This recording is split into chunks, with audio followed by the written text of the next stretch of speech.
Self-care is one of the best things you can do to help others around you as well. Like it not only lifts you up, it lifts everybody else up because you're able to be present and be intentional with what you're doing, right? And not see every freaking thing you do as a chore or a survival task you have to do.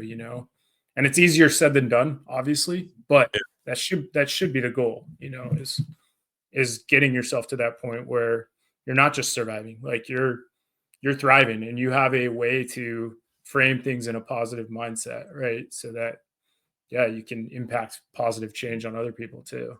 Yeah. That's what I've really like leaned into lately, and it's made a huge difference. Yeah. Huge Yeah, and difference.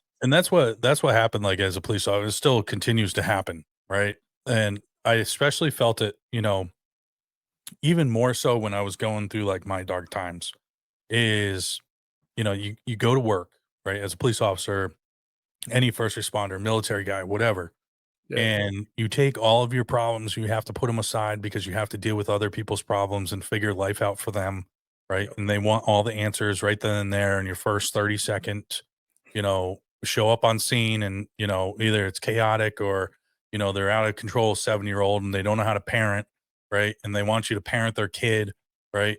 And Mhm. whatever you're going through, right?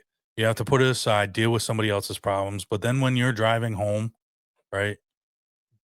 It's still there, Yeah, right? It's for still sure. there.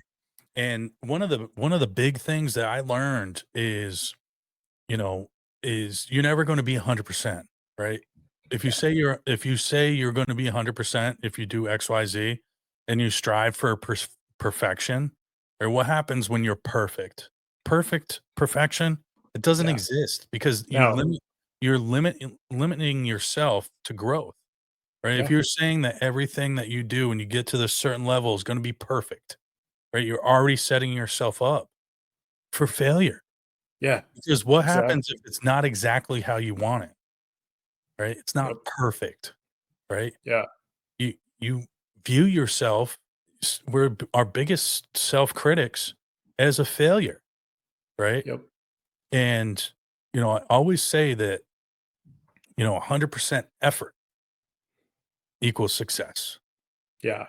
I agree. Because you continue to put as much as you can into the effort in what you're doing, and that's what's gonna allow you to excel.